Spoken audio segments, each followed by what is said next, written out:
Jumpa lagi dalam program Ngopi Bareng bersama Pendeta Esra Alfred Soru.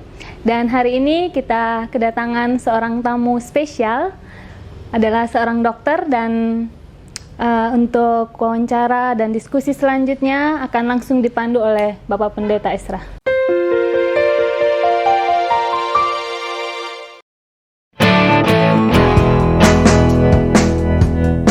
Ya, baik, salam sejahtera buat saudara sekalian. Ya, seperti dikatakan Nona tadi bahwa hari ini kita ada bersama-sama dengan seorang dokter. Ini adalah Dokter Yusnita. Lengkapnya apa, Ibu?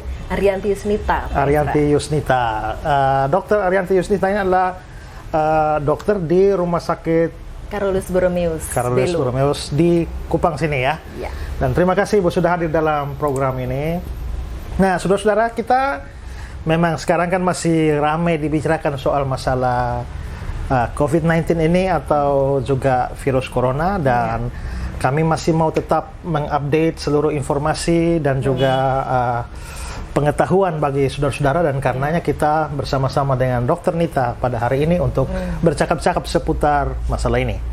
Nah, karena itu Ibu dokter adalah dokter di rumah sakit di Kupang ya. Nah, mungkin kita butuh sekitar beberapa informasi terkait dengan perkembangan virus ini dengan pengaruhnya di Kota Kupang atau bahkan mungkin NTT. Mungkin ada data untuk itu, mungkin Ibu bisa informasikan pada kita. Ya, terima kasih. Selamat sore Pak Esra, selamat sore Kak Nona. Ya, jadi kita bersyukur karena NTT termasuk salah satu dari 5 provinsi yang sampai saat ini jumlah penderita COVID-nya masih 0. Dan untuk sampai hari ini pun kita belum ada temuan positif COVID, walaupun sampel yang dikirim sudah ada 14 sampel. Hasil masih menunggu, tapi memang jumlah ODP, orang dalam pemantauan, itu memang semakin banyak. Per hari ini jumlah ODP di NTT itu 461.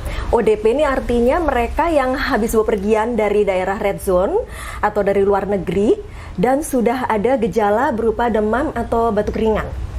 Nah, biasanya ketika datang ke rumah sakit mereka akan diobati, tetapi tidak dirawat di rumah sakit, disuruh isolasi diri mandiri di rumah, tapi dengan pemantauan dari puskesmas maupun dinas kesehatan setempat untuk menaikkan perkembangan gejala selama 14 hari. Nah, itu orang yang dipantau seperti itu ada 461. Sudah dari 461 itu memang sudah ada 10 yang dinyatakan negatif hasilnya, dan yang sisanya masih sementara sekarang proses berjalan. Dan jumlah PDP sendiri tadi 14. Dari 14 itu sudah ada yang dirawat sekitar 3 orang di Rumah Sakit Yohanes. Itu, tapi masih belum ada hasil, jadi ya kita memastikan sampai saat ini masih 0 jumlahnya Pak Esra. Ya, puji Tuhan ya. Puji Kalau Tuhan. Orang itu dipantau selama 14 hari ya? Ya. Di rumah? Di rumah. Ya, di rumah. Terus siapa yang mengawasi dia di rumah? Itu nanti ada beberapa telepon yang bisa dihubungi, biasanya dari Satgas COVID, baik dari Dinkes Provinsi, Dinkes Kota maupun puskesmas tempat. Jadi kerjasamanya mereka seperti itu, dan itu setiap hari mereka akan follow up. Jadi ditanya bagaimana Bapak Ibu, ada demam atau batuk atau radang tenggorokan atau sesak nafas, itu setiap hari. Nah, setiap perkembangan itu nanti yang akan bisa mengubah status yang awalnya hanya ODP, begitu muncul sesak nafas, apalagi sesak nafasnya lebih berat, dia bisa naik statusnya menjadi PDP. Kalau PDP itu pasien dalam pengawasan, ODP orang dalam pemantauan. Nah, PDP kalau gejalanya sangat beratnya itu bisa dirawat di RSUD Yohanes, dianggap seperti positif. Sambil ya perlakuannya dianggap sama seperti pasien positif sambil menunggu hasil keluar. Nah, yang PDP ini di mana, di NTT berapa orang? Ada sekitar 14 orang Pak Esra. Kalau Kota Kupang sendiri? Kota Kupang sendiri, nah itu datanya kurang lebih 8 atau 9 orang untuk Kota Kupang sendiri. Seluruh NTT 14 orang, yang dirawat 3 orang. Itu yang dengan gejalanya memang agak lebih berat ya Pak Esra, jadi memang membutuhkan perawatan khusus gitu. Nah, kalau sekarang kita tahu juga bahwa bandara kan belum tutup ini. Iya, betul. Dan artinya pesawat masih berangkat dan tiap hari ada orang masuk dan keluar. Apa semua orang yang dari luar otomatis jadi orang dalam pemantauan ini? Nah, kita dari Dinas Kesehatan Provinsi itu sudah ada pemantauan sejak mereka turun di bandara. Jadi kalau kita saat ini datang ke bandara, itu nanti setiap orang yang turun dari pesawat langsung diberikan formulir yang harus mereka isi. Jadi proses pemantauan atau mendapatkan data orang perjalanan yang dari luar daerah itu sudah dimulai sejak dari bandara. Rasanya di kantor pelabuhan pun juga seperti itu Pak Esra. Jadi proses itu sudah dimulai sejak orang turun di bandara. Nah mereka yang sempat los itu yang WA berantai kemarin sempat dapat WA grup itu untuk melaporkan langsung ke ketua satgasnya, Satgas Covid Kota maupun provinsi. Nanti mereka koordinasinya dengan puskesmas wilayah setempat Pak Esra. Sejauh ini ada ada kendala tidak dengan orang-orang ini yang misalnya menolak untuk diperlakukan seperti itu? Kita juga viral beberapa saat yang lalu ada sejumlah anggota dewan yang marah ya karena mau diperiksa. Nah kan orang tidak terbiasa dengan kondisi semacam ini, itu bisa memicu kemarahan dan dianggap seperti penyebar penyakit atau apa gitu. Ya intinya memang ini COVID ini sangat mengubah semua pola ya Pak Esra ya. Pemantauan, pengawasan bisa dibilang memang dibanding penyakit-penyakit yang lalu memang era COVID ini memang luar biasa. Dan beberapa orang yang memang tidak terbiasa seperti itu merasa, loh saya kok dianggap sebagai penyebar virus, loh saya memangnya dari mana, loh saya tidak ada gejala, emang apa bahayanya saya, seperti itu. Jadi kadang mereka yang tidak terbiasa agak terganggu gitu area pribadinya begitu, mungkin ya ada penolakan seperti itu. Jadi inilah pentingnya sebenarnya sekarang ini adalah kesadaran masing-masing Pak Esra. Jadi memang kita mengharapkannya pelaporan itu pun adalah dengan kesadaran pribadi, oh saya dari luar kota, saya dari daerah red zone, saya harus melapor bahwa saya kemungkinan memiliki paparan dari mereka yang sudah positif atau hampir positif di area red zone itu. Oke Ibu, kalau kita misalnya masih positif masih negatif ya? Negatif, oke. Belum ada gejala ya Pak ya? Seperti ini, masih nol. Iya. Mengapa kita seperti terlalu overprotective? Padahal kalau nol kan artinya masih lumayan aman ini dibanding daerah lain. Kenapa kita harus terlalu ketat sekali padahal belum ada kasus seperti itu? Iya, betul. Itu yang banyak ditanyakan sebagian besar masyarakat kita. Bahkan banyak yang menganggap ini terlalu lebay. Ini rasanya tindakannya terlalu berlebihan sampai perlakuannya seperti itu. Nah, masalahnya begini, mungkin kalau kita mempelajari bagaimana virus ini berkembang dan sebagainya, kita akan tahu kenapa pemerintah sampai membuat sistem yang sedemikiannya. Karena begini, bisa saja seseorang tuh tidak memberikan gejala apa-apa, tapi dia bisa sebagai carrier atau pembawa. Artinya apa? Dia sudah terinfeksi virus itu, tapi karena daya tahan tubuhnya dia kuat, dia tidak memberikan gejala apa-apa. Jeleknya pada kasus ini, meskipun dia tidak ada gejala, dia punya potensi menularkan ke orang lain. Nah, itulah yang menjadi salah satu ketakutan ya dari COVID ini, karena seorang yang kelihatannya sehat secara fisik, itu sebenarnya dia ketika tubuhnya mengandung virus, dia sudah punya potensi menularkan. Bayangkan sekian banyak orang yang berkomunikasi atau kontak dengan dia, itu semua bisa positif ketika orang-orang itu daya tahan tubuhnya lemah. Seperti itu. Jadi, meskipun sekarang di NTT memang belum ada kasus positif, pemerintah kita NTT memang saya melihat luar biasa, cukup sigap dalam menyikapi. Bahkan pemerintah kota juga kami lihat tindakannya mulai dari sweeping, orang-orang yang keramaian-keramaian. Kemarin di Bundaran PU beberapa kali kawan saya cerita ada sweeping dari Satpol PP mengusir keramaian-keramaian. Sebenarnya itu adalah tindakan yang sangat bagus. Kita nggak perlu menunggu ada positif, baru kita siap siaga. Alangkah baiknya memang seperti sedia payung sebelum hujan ya. Jadi langkah protektif dilakukan sedini mungkin meskipun kasusnya masih nol. Kita akan melihat nanti penularannya pun juga akan tidak seluar biasa di kota lain atau mungkin negara lain Pak yang super spread. Oke Ibu Nita, ini gini, sepanjang sejarah dunia ini kan penyakit aneh-aneh, mengerikan ini kan ada. Iya. Ya, tapi baru pernah ada satu penyakit ini yang membuat kita terlalu protektif seperti ini. Iya. Ya. Betul. Nah, yang membedakan penyakit ini sama penyakit mengerikan lainnya itu apa? Sampai kita harus responnya seperti ini. Iya, betul. Sebenarnya pandemi terakhir sebelum pandemi COVID ini ada, kita ingat tahun 2009, itu berawal dari Meksiko, itu ada yang dinamakan flu babi. Nah, itu memang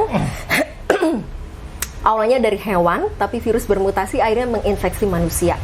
Sebenarnya kalau dilihat dari, kalau kita membandingkan ya antara flu babi dengan COVID-19, secara jumlah mereka yang terinfeksi, sebenarnya flu babi itu jauh lebih besar.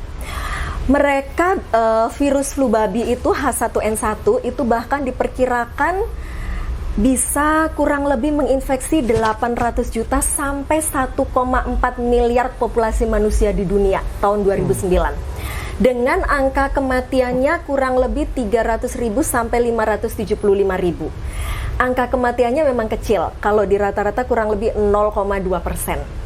Nah, pandemi setelah flu babi yang besar itu baru COVID ini. COVID ini memang baru berjalan kurang lebih 3 bulan, tapi memang secara persentase kematian dia lebih tinggi, Pak Esra. Dari, kalau dunia saat ini jumlah kasusnya 722.000, itu data update terakhir, 722.000 dengan kematiannya 33.900. Saya rata-rata tadi kurang lebih sekitar 4,3% angka kematiannya. Ya, itu sudah berlangsung selama 3 bulan kurang lebih ya Pak ya. Jadi memang secara jumlah kematian COVID ini lebih besar. Nah, kalau kita mundur lagi, tahun 1920 itu juga ada pandemi luar biasa, itu flu Spanyol. Flu Spanyol, virus penyebabnya H1N1, sama seperti flu babi yang ini Pak. Itu juga menginfeksi, bahkan itu sampai dikatakan 1/4 populasi dunia itu terinfeksi oleh flu Spanyol ini, dengan jumlah kematiannya juga yang luar biasa. Jadi sebenarnya tiap sekian puluh tahun, sekian ratus tahun ada yang disebut pandemi-pandemi yang membahayakan. Hanya yang membedakan mungkin saat ini satu, virus COVID ini memang mutasi dari virus yang sebelumnya Pak Esra. Virus COVID ini masih satu keluarga dengan virus keluarga coronavirus. Itu sama seperti MERS coronavirus yang ada di Middle East. Kemudian sama satu keluarga juga dengan SARS, yang SARS-CoV-1. Nah, ini COVID ini nama virusnya SARS-CoV-2. Jadi mereka masih satu keluarga. Nah, rupanya para ahli meneliti COVID-19 ini rupanya hasil mutasi dari coronavirus yang sebelumnya. Jadi dia mengembangkan ketahanan yang lebih kuat dan mengembangkan penyebaran yang lebih cepat. Sabar Ibu, berarti corona itu lebih luas dari COVID-19, begitu? Jadi corona ini kalau dalam dunia taksonomi penamaan secara genetik ya Pak ya, jadi coronavirus adalah salah satu jenis virus. Pertama kali ditemukan coronavirus ini ada SARS, MERS, itu jenisnya coronavirus. Itu juga pertama kali ditemukan dari hewan. Kebetulan hewannya memang sama dengan yang coronavirus 2 sekarang itu, yaitu hewan kelelawar. Awalnya sebenarnya coronavirus ini bukan virus baru Pak Esra. Dia ini virus lama, tapi mereka saling menginfeksi antar hewan saja. Jadi kita sebutnya zoonosis. Nah, baru ditemukan pada manusia, itu SARS itu tahun 2002, di Cina juga. Itu ditemukan ternyata loh, ada virus coronavirus kok bisa menginfeksi manusia. Nah, ini pasti hasil mutasi. Yang awalnya hewan ke hewan, ternyata bisa dari hewan ke manusia, hewan ke manusia. Dan ternyata bisa menular juga dari manusia ke manusia. Oke, kita berbicara dengan orang-orang awam ini Ibu ya. Iya. Begini. Jadi maksudnya mutasinya tuh dia seperti apa prosesnya? Iya, kalau kita mengatakan mutasi, pastinya ini sesuatu proses yang rumit ya. Bahkan kalau dibilang virus ini ada yang mengatakan sebenarnya bukan, nggak cocok disebut makhluk hidup. Karena dia itu sebenarnya hanya seperti selaput saja yang terdiri dari lipoprotein dan lemak gitu ya, yang mengandung materi DNA atau RNA. Nah, materi ini yang ketika si virus ini menginfeksi, dia ini punya bisa mengembangkan semacam binding atau terikat dengan sel inangnya. Dia bisa menginfeksi dan mengembangkan virus yang lebih banyak. Tapi tanpa sel inang atau makhluk hidup, virus ini tak ubahnya benda mati saja, Pak. Jadi dalam arti virus membutuhkan makhluk hidup untuk dia hidup. Beda dengan bakteri atau parasit yang di luar saja, misalnya di tanah atau di lingkungan lembab, tanpa makhluk hidup dia bisa berkembang biak, itu bakteri. Tapi virus tanpa makhluk hidup, tanpa sel inang, dia tidak akan bisa mengembangkan dirinya atau berkembang biak. Jadi dia baru berkembang biak ketika dia menginfeksi seseorang. Nah, virus ini Pak Esra, kalau kita belajar sedikit biologi ya, virus ini sebenarnya ada dua, virus RNA dan DNA. Nah, virus COVID ini termasuk jenis yang RNA. Virus RNA sendiri ini termasuk virus yang bisa dikatakan ganas, Pak. Kenapa? Karena mutasinya virus RNA ini terlalu cepat. Lingkungan apapun bisa mengubah virus yang awalnya mungkin biasa saja menjadi ganas. Dan jeleknya lagi virus RNA, dia tidak punya kemampuan memperbaiki diri ketika ada kesalahan pengkodean. Beda dengan virus DNA yang ketika ada kesalahan pengkodean, dia punya kesempatan seperti melakukan perbaikan diri. Sementara kesalahan pengkodean itu apa? Yaitu yang disebut dengan mutasi itu tadi, Pak. Jadi ketika virus RNA ini menembus sel inangnya dan dia mengikatkan dirinya dengan sel inangnya ini untuk dia mengembangkan materi DNA atau RNA-nya, nah di dalam mengkode gen ini, Pak, itu kemungkinan terjadi kesalahan. Nah, kesalahan inilah yang sebenarnya bisa jadi disebut ya proses mutasinya itu tadi. Dan mutasi sebenarnya tidak harus menjadi lebih ganas ya Pak ya.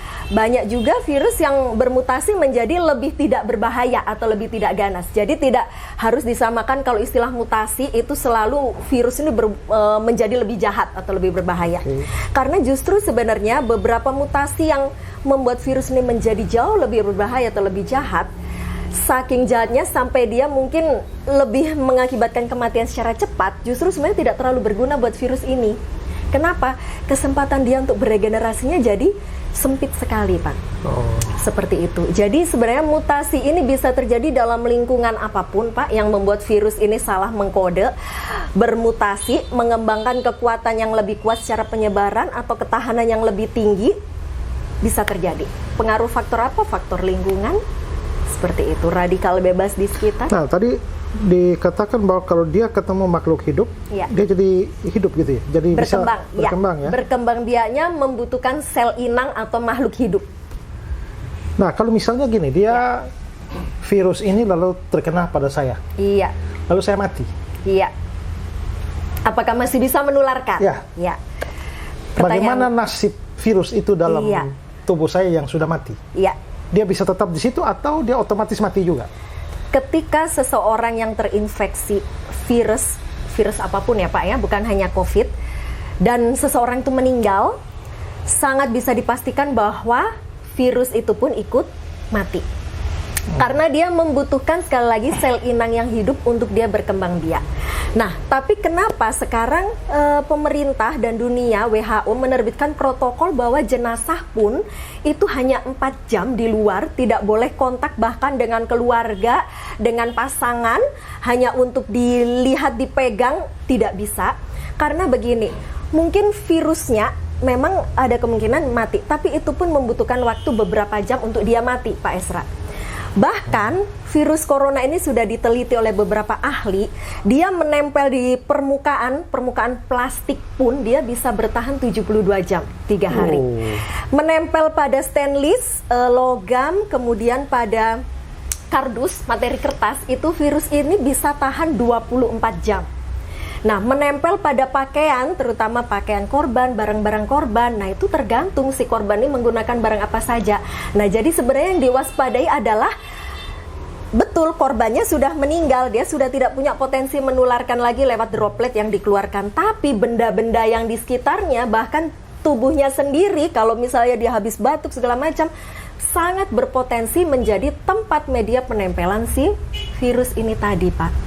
Jadi penularannya ya lewat itu tadi, Pak. Lewat media yang sudah ditempeli si virusnya. Tapi jenazahnya sendiri ya, dia sudah tidak bernafas, dia sudah tidak batuk, dia sudah tidak punya potensi menularkan. Dan bisa dipastikan virus yang ada di dalam tubuhnya pun pasti akan ikut mati, Pak. Berarti kalau misalnya mayatnya dibiarkan lebih lama, kan lebih aman ya? Selama tidak ada kontak dengan manusia yang hidup ya Pak ya. Ya itu tadi. Karena begitu dibiarkan lebih lama, tapi di mana ini jenazahnya? Dia bisa dipegang-pegang, ada angin, dia dibawa angin, kelembapan dan segala macamnya, itu kan semua mempengaruhi Pak. Yang awalnya ini mungkin dia menetap dalam pakaian, mungkin ada angin dibawa ikut terbang ini dropletnya, bisa Pak. Nah, kalau dia seperti tadi bilang di plastik dia bisa tahan 72 jam. Iya. Kira-kira di barang apa atau media dasar apa yang memang dia paling tidak bertahan? Paling tidak bertahan sebenarnya dalam serat, kain serat, bahan katun Pak, baju pakaian katun atau serat, atau di tisu atau di benda-benda yang cepat menyerap cairan atau droplet. Droplet ini kan cairan percikan ludah, itu sebenarnya juga virus lebih cepat matinya. Karena sekali lagi dia membutuhkan media untuk menempel itu tadi. Dan media yang paling pas yaitu ya droplet percikan ludah itu Pak. Nah masalahnya percikan ludah pun ketika dia menempel di permukaan, jatuh di permukaan, tergantung permukaan itu. Ketika permukaan plastik memang si virus ini hebatnya bisa tahan sampai 72 jam itu tadi Pak di permukaan benda. Itulah makanya di sini yang paling penting akhirnya mencuci tangan menjadi sesuatu yang mutlak. Karena kita memegang apapun di sekitar kita, kita tidak pernah tahu ini benda sudah terkontaminasi atau belum. Nah itu, jadi cuci tangan tidak bisa tidak, itu memang sesuatu yang sangat wajib untuk kita menghindari penyebaran virus ini. Oke, sekarang gini Bu ya, misalnya saya keluar rumah, Iya. beli apa, bayar-bayar begitu, ada, Iya. saya kena. Setelah itu 1 jam baru saya pulang ke rumah, saya cuci tangan, masih ada pengaruh bahwa virus di tangan saya itu mati? Lewat Atau sudah masuk? media uang ya Pak ya? Ya. Nah, Atau apa saja, misalnya Ya. saya kena di luar, iya. apa manfaat saya cuci tangan lagi padahal saya Oke. sudah kena? Iya. Jadi begini, kita harus mempelajari masuknya virus ini ke dalam tubuh kita itu melalui apa? Pastinya melalui mukosa-mukosa ya Pak ya. Dan yang paling utama memang melalui pernafasan. Hidung, kemudian area wajah, mulut. Itulah makanya memang kita disarankan jangan menyentuh daerah wajah. Apalagi menggunakan tangan kita yang sudah terinfeksi, yang kita mungkin tidak sadar sudah memegang apapun permukaan yang sudah ada percikan droplet yang mengandung virus itu tadi. Nah, jadi seandainya pun tangan kita mengandung virus COVID ya Pak, kalau kita tidak menyentuh wajah kita, sebenarnya kita ini masih terlindung. Oh, gitu. Sampai kita mendapatkan tempat untuk cuci tangan atau hand sanitizer itu tadi. Itulah makanya hand sanitizer memang saya sarankan kantongi. Era masa-masa begini sebaiknya hand sanitizer kita bawa saja kemana-mana. Karena ya tidak ada yang bisa menjamin kan Pak, kita sudah memegang apapun, apalagi uang tuh bisa dikatakan salah satu benda yang paling kotor. Sudah sekian. Jadi kalau sudah kena di tangan saya, tapi kalau Ya. tidak nyentuh wajah ya aman, saya tetap aman. Masih gitu. aman. Bersyukurnya virus COVID ini tidak bisa menembus kulit yang intak. Nah, kulit kita yang utuh seperti tangan kita atau bahkan lengan kita ya Pak ya, misalnya kena begitu, dia tidak bisa menembus masuk. Jadi memang jalan masuknya lewat area mukosa kita, hidung, mulut yang akhirnya masuk ke pencernaan, pernafasan dan melalui hewan yang kita makan. Nah, itulah makanya ada larangan juga sebaiknya hindari konsumsi binatang, hewan yang masak setengah matang atau yang tidak dimasak. Karena ada penularan juga melalui makanan yang sudah terinfeksi si virus ini. Seperti itu. Tapi kalau selama dia di tangan dan setelah itu kita segera cuci tangan, aman Pak. Oh ya, apalagi kalau kulit tebal lebih sulit ya. Betul Pak. Ya, Oke, ini menarik. Ini informasi-informasi yang jarang diketahui. Iya. Walaupun kita sudah baca banyak di media sosial, Iya. tapi informasi-informasi ini sangat berguna ya. Iya. Jadi ini hanya area wajah ya, yang lain-lain tidak ya Bu ya? Sejauh ini memang area mukosa ya Pak ya, maksudnya mata, hidung, mulut yang memudahkan untuk penyebaran masuk ke saluran nafas. Oke, apakah ada kemungkinan bahwa virus ini bisa berkembang menjadi lebih jahat? Ya. Itu tadi kan Ibu sudah bicara soal kalau dia mutasi ya. Mutasi, Tapi ya. dalam perkembangan dia sudah berjangkit dari sini ke sini, Ya. dia bisa lebih jahat. Kita tidak pernah tahu maunya si virus ya Pak ya. Tapi yang jelas sekali lagi virus RNA secara khususnya seperti virus COVID ini, dia ini paling cepat untuk bermutasi. Karena kecepatan mutasi inilah yang membuat para ahli sampai saat ini agak kesulitan menemukan vaksin dari virus-virus jenis RNA.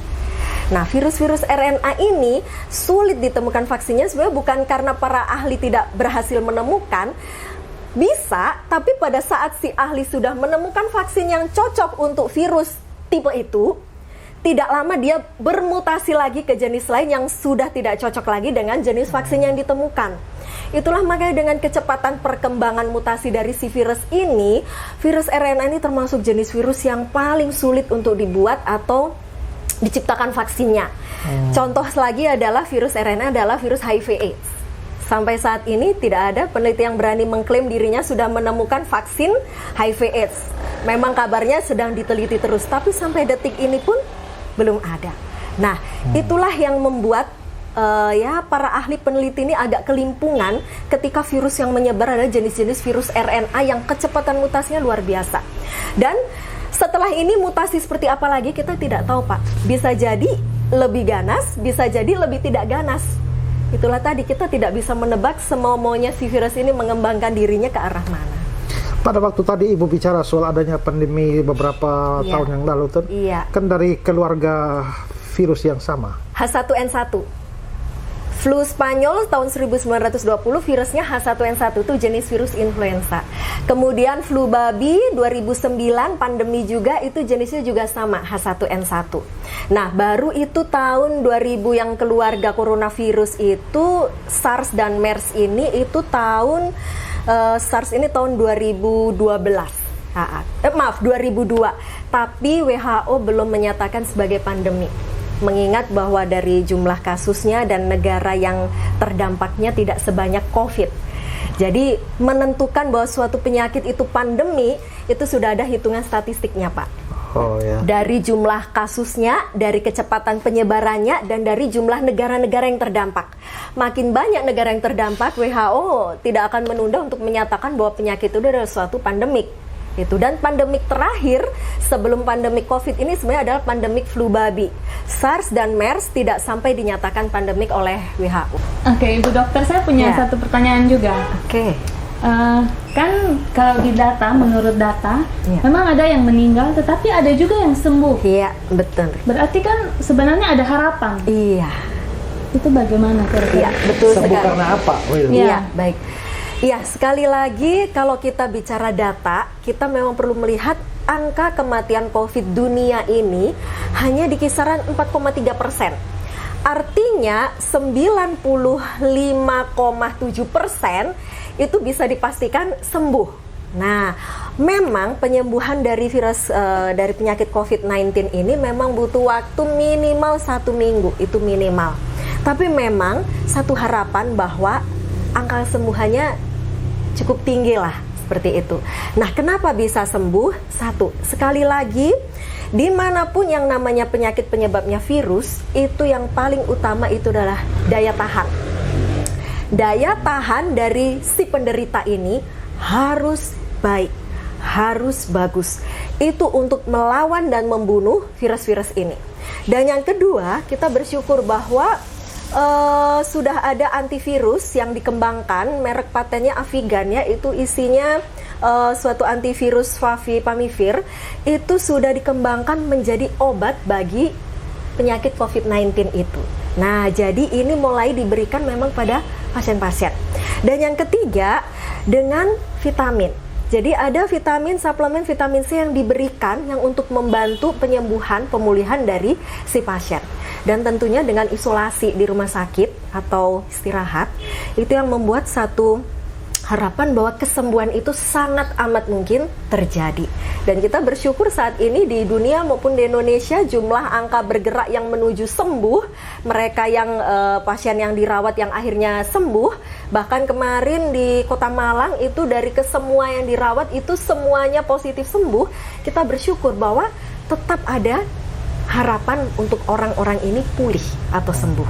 Dan mengapa angka 4% yang meninggal atau yang akhirnya tidak bertahan dengan serangan virus ini? Memang angka ini berkisar di beberapa komunitas atau kelompok.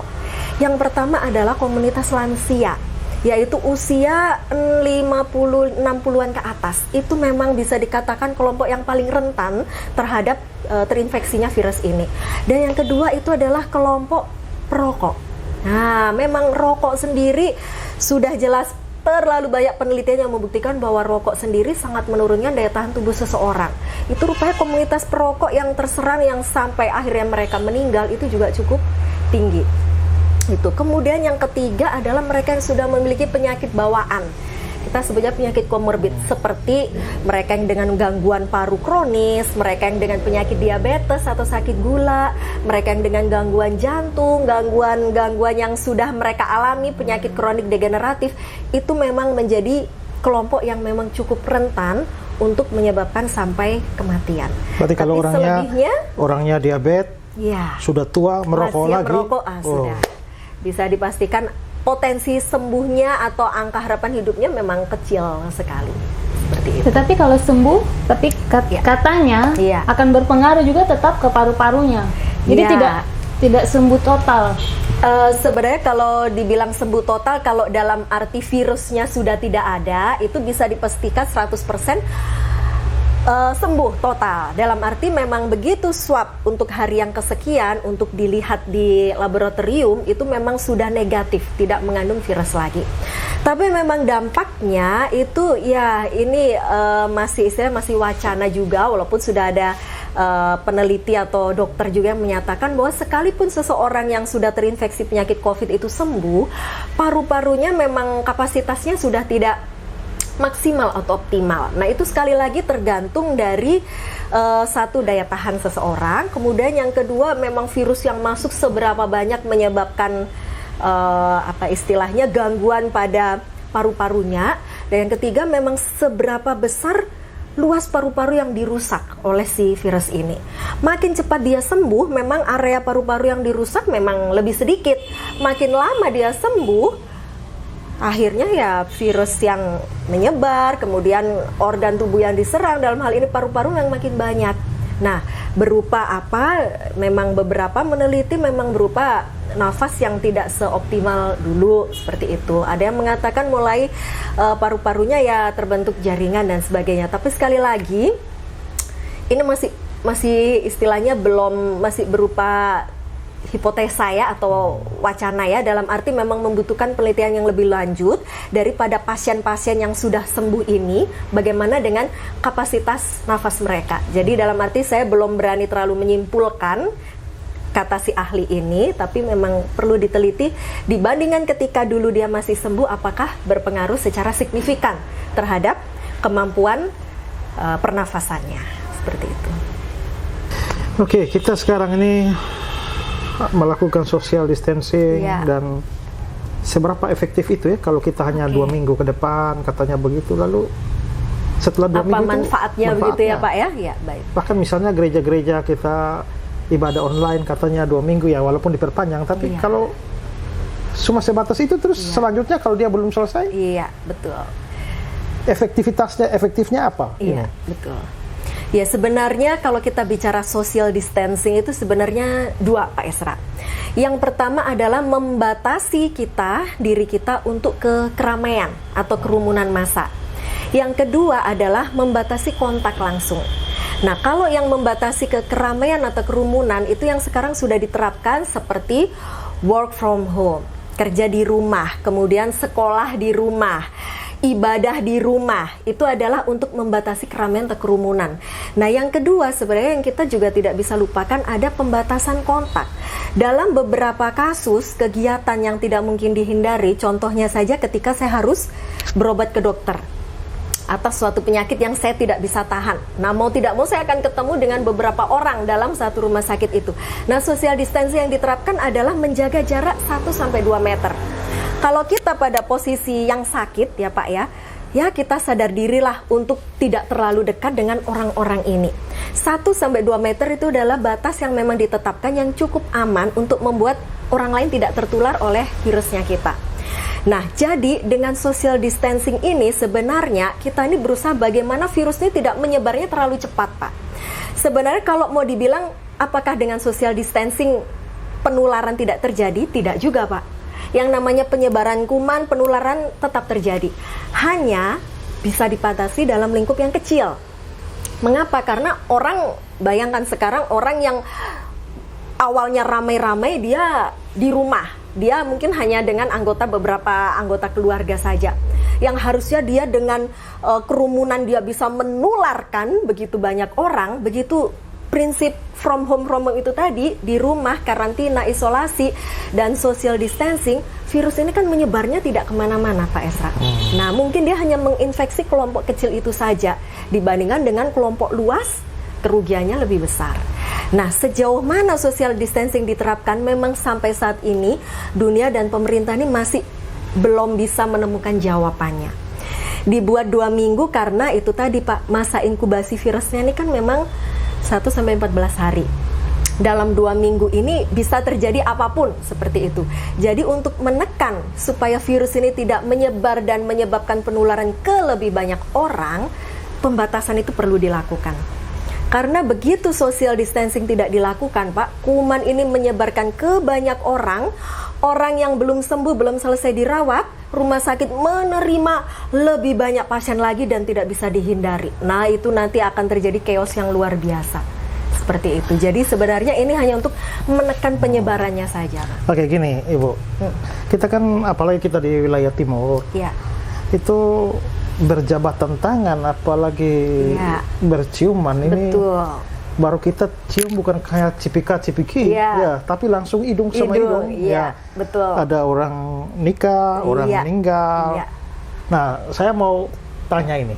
Misalnya kemarin saya jalan-jalan belanja. Tiba-tiba ketemu orang. Dia bilang, "Wah, halo Pak Esra." Langsung datang pegang tangan cium. Habis cium baru saya sadar. Wah, mestinya tidak cium. Langsung saya lari ambil sanitizer. Apa itu ada manfaat? Sejauh virus itu belum masuk. Nah, dia berapa lama dia bertahan di hidung sebelum dia masuk? Tergantung. Ini kan kita kaget. Kita tahu jangan ciuman, tapi sudah ciuman baru sadar. Nah, ini kalau terjadi begitu, mestinya kita lakukan yang saya ambil sanitizer. Cuci muka, Pak. Segera cari toilet, segera cari mungkin wastafel untuk bisa basuh muka, segera basuh muka pakai sabun. Itu bisa membatasi. Sejauh itu kuman tidak kena langsung daerah mukosa hidung, tidak langsung terhirup hidung kita, tidak langsung masuk ke daerah mulut kita. Sebenarnya dengan langsung membasuh muka ya kita bisa mengurangi lah, Pak. Setidaknya kalaupun ada 1-2 virus yang masuk, dengan secepat mungkin kita membasuh muka itu bisa mengurangi. Seperti itu. Dan cuci tangan juga ya Pak ya, karena sebelum tadi cipika-cipiki kan jabat tangan, seperti itu. Jadi secepatnya, kalau hal itu tidak bisa dihindari. Setelah saya pikir mau coba-coba melakukan ciuman online lah. Boleh juga kan, Pak, mungkin bisa dipikirkan. Cium dikirim aja kan. Baik, saudara-saudara, ini ada informasi-informasi yang bagus yang saya kira jarang juga kita dapatkan. Nah, mungkin ada yang mau dari Nona mau tanyakan? Tidak ada? Apa lagi kira-kira mungkin di penghujung pertemuan kita mungkin ada hal-hal penting yang mau disampaikan Ibu Nita buat kita? Ya, yang pertama saya mengingatkan terus untuk masyarakat kita semua ya, kita saling bergandengan tangan lah untuk menekan penyebaran dan penularan dari virus ini. Sekali lagi, virus ini menjadi jahat karena satu, penyebarannya cepat. Yang kedua, masa inkubasinya itu adalah masa sejak virus masuk ke dalam tubuh sampai menimbulkan gejala itu panjang. Dan yang ketiga, memang karena penularannya cepat juga, penyebarannya cepat juga, ketahanan virus ini juga memang cukup lumayan. Tadi saya sempat sharingkan bahwa dia di permukaan luar pun tidak dalam sel inangnya, dia bisa tahan selama 1-3 hari. Nah, memang yang paling penting untuk saat ini adalah lakukan langkah-langkah pencegahan. Pencegahan utama adalah dengan cuci tangan. Cuci tangan memang saya sangat sarankan bukan cuci tangan yang asal saja, tapi cuci tangan 7 langkah sesuai standar dari WHO, menggunakan sabun dan air yang mengalir. Kalau sabun dan air kita tidak temukan, kita bisa ganti dengan hand sanitizer yang berbasis alkohol kurang lebih 60-70%.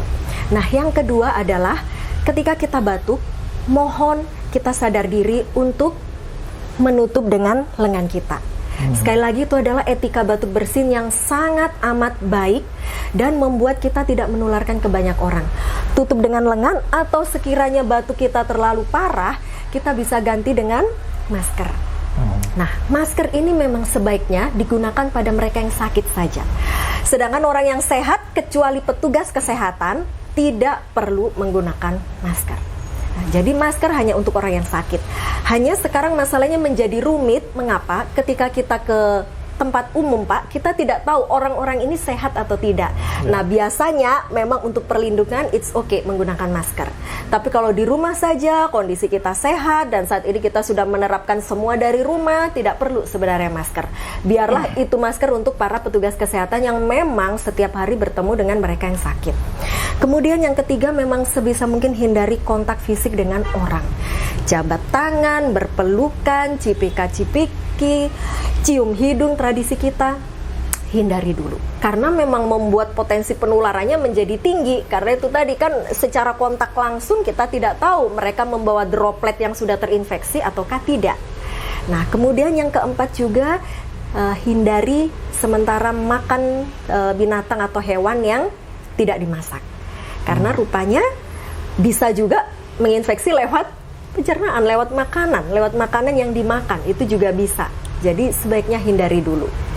Nah, kemudian juga penggunaan masker tadi sudah, dan social distancing menjadi sesuatu yang memang untuk saat ini kita tidak bisa tawar-tawar. Baik yang sifatnya menghindari kerumunan massa maupun yang sifatnya menjaga jarak dengan orang lain. 1-2 meter, sekali lagi itu batas yang cukup aman, minimal 1 meter untuk membuat percikan ludah itu tidak menulari orang lain maupun kita tertular dari orang lain. Itu menjadi sangat penting. Dan yang terakhir yang justru sangat penting menurut saya itu adalah daya tahan tubuh kita mutlak harus kita tingkatkan. Karena untuk saat ini, Pak, ibaratnya kita mau sebersih apapun tapi dengan daya tahan tubuh yang lemah menjadi lebih potensial juga untuk kita terserang. Tentara tubuh kita, sistem imun kita, daya tahan tubuh kita harus diperkuat. Dengan cara apa? 1, makan makanan yang sehat. Protein, kandungan vitamin, mineralnya harus cukup. Kemudian yang kedua, olahraga. Olahraga tidak perlu yang berat-berat seperti atlet gitu ya, Pak ya. Cukuplah 20-30 menit, tapi kerutinannya itu yang lebih dibutuhkan daripada jumlah waktunya olahraga. Karena dengan olahraga rupanya dapat menaikkan daya tahan tubuh kita juga, Pak. Itu. Kemudian yang ketiga, istirahat cukup. Hindari mete, hindari begadang, hindari tidur yang melewati jam. Karena memang penelitian sudah banyak membuktikan kurang istirahat, kurang tidur akan menurunkan daya tahan tubuh. Sekali lagi sekarang proteksi dari dalam kita yang menjadi pelawan dari virus ini memang satu-satunya adalah sistem imun kita. Jadi sekarang memang kita wajib hukumnya untuk kita perkuat tentara tubuh kita, sel-sel imun kita dengan gaya hidup sehat. Dan yang terakhir, kalau kita merasa itu semua masih kurang, konsumsi suplemen. Memang suplemen yang dianjurkan adalah mengandung vitamin C dan vitamin E. Nah, vitamin C dan vitamin E penelitian membuktikan ternyata memiliki kekuatan antioksidan dan antimikroba yang dapat membunuh virus-virus dan bakteri jahat. Itu. Jadi langkah-langkah ini, Pak, yang bisa menaikkan daya tahan tubuh kita.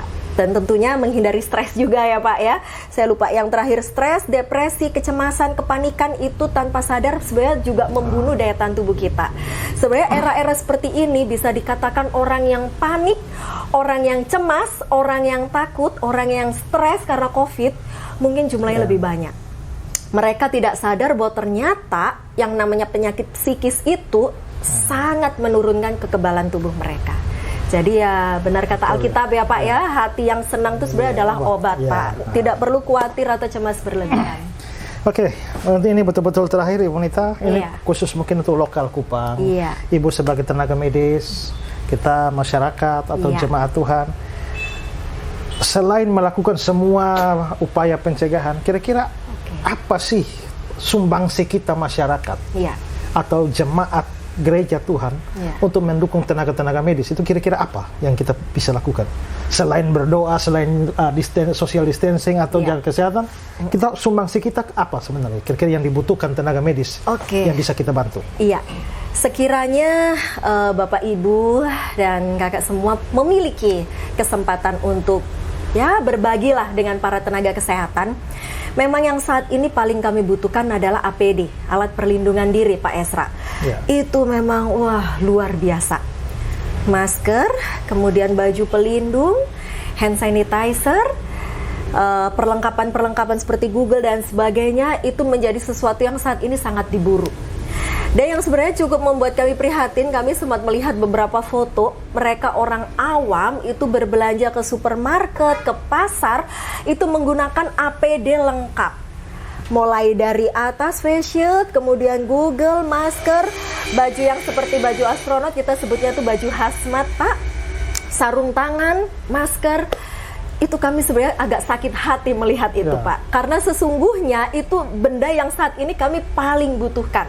Kami paling cari. Bahkan rumah sakit rekan-rekan kami dokter yang di Jawa itu untuk mencari APD aja setengah mati sulitnya. Jadi sekiranya Bapak Ibu Kakak semua ada kesempatan untuk ingin berbagi atau ya membantu meringankan tugas kami di lapangan, mungkin adalah sumbangsi berupa bantuan APD, itu sangat menolong. Entah itu berupa masker atau apapun yang memang kami tidak tahu untuk mencarinya saat ini di mana. Ada beberapa rekan pengusaha tuh bahkan yang mengubah pabrik tekstilnya itu menjadi pabrik produksi baju hazmat atau baju alat pelindung. Semacam itu. Kemudian yang kedua juga ya bantuan berupa entah itu suplemen, makanan sehat atau buah dan sebagainya. Bahkan beberapa rumah sakit atau yayasan atau apa itu mulai ada ya ide-ide untuk memperhatikan memberi bantuan. Oke, baik saudara-saudara sekalian, terima kasih untuk perhatian saudara-saudara dan ada kesempatan berharga kita bisa berbincang dengan Ibu Dr. Nita yang sehari-hari terjun di lapangan untuk bekerja berat. Kita bantu berdoa untuk seluruh tenaga medis dan juga bisa membantu apa yang diperlukan bagi mereka dan khusus bagi masyarakat. Marilah apa yang sudah disarankan atau dinasihati diambil langkah oleh pemerintah. Mari sebagai masyarakat yang baik, terutama sebagai orang Kristen yang baik, marilah kita belajar mentaati apa yang ditetapkan pemerintah untuk kebaikan kita bersama. Baik, itu saja dan terima kasih untuk perhatian saudara-saudara. Mari terus kita berjuang. Terima kasih Dr. Nita. Terima kasih waktunya. Pak Esra. Tuhan berkati. Tuhan berkati. Ya, makasih Nona. Ya.